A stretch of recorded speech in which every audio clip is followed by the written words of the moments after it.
Thanks for joining us from the Ohio AgNet Voice You Know with the News You Trust studio, sponsored by BASF, where you can count on the trusted performance of Allevo seed treatment to protect your soybean crop.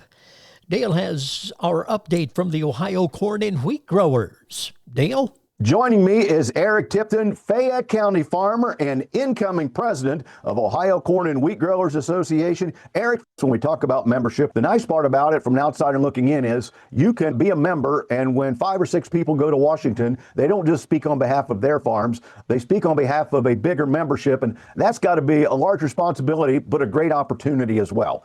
How do you feel about that? You said it best. I think one of the best campaigns that Ohio Corn and Wheat ever ran was the one where they said, "We've got your seat at the table." And that is so true. That's what membership goes to. The membership gets us to DC, gets us in front of these folks and speak on behalf of Ohio farmers and Ohio agriculture as a whole. That's a big key to membership. Eric, we probably ought to make sure we just take a second to clarify. The things we're talking about are association membership, unrelated to checkoff dollars. Those are research, education, and promotion. Even though you're contributing that as a farmer through your corn yield, it's still, this is the association work that works with legislators, state and national level, and it's important that we can differentiate that so we can see where your work will be going. Yes, it's very clear the difference between membership and checkoff dollars, and you did an excellent job clarifying that. Another reason to be a member of Ohio Corn and Wheat. As someone moving up and going into the presidency role, we talk about profitability. Is there an impact that Ohio Corn and Wheat Growers Association can help? How will you address that question? One of the things that we're tasked with is asking, what do farmers need to stay profitable? And I think the answer to that is we need tools. We need to have diverse markets. We need to have the ability to help with ethanol demand and those sorts of things. We need levers to pull, and we need a safety net. Again, congratulations, Eric. More information on membership can be found at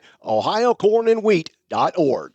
Thanks, Dale. Well, travelers to African swine fever prevention zone locales such as Puerto Rico and the U.S. Virgin Islands need to keep in mind some measures to assure African swine fever does not travel back with you to the U.S. mainland. Advisories are in effect for travelers this holiday, anytime between the U.S. mainland, Puerto Rico, and the U.S. Virgin Islands, to not travel with pork as a prevention measure against African swine fever entering our nation. Yet, as Fernando Lugo of USDA's Animal and Plant Health Inspection Service notes, it is more than just pork you should avoid bringing back into the U.S. if you visit either Puerto Rico or the U.S. Virgin Islands this holiday season. We are also encouraging the passengers that if they travel outside of the U.S., please do not visit any pig farms unless necessary. And if it's necessary, please, when you finish, make sure you wash, you clean, and you disinfect your clothes and your shoes. And on top of that, please remain from visiting another pig farm in the U.S. for 5 days at least.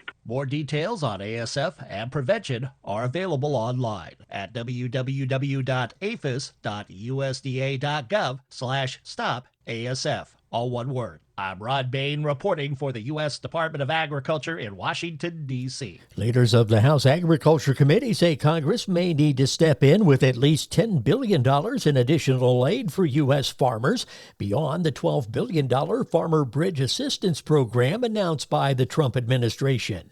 House Agriculture Committee Chair Glenn G.T. Thompson of Pennsylvania said the administration's program, while helpful, does not go far enough to support all sectors of agriculture. The current aid package is largely aimed at row crops such as corn, soybeans, and wheat, with about $1 billion set aside for other commodities.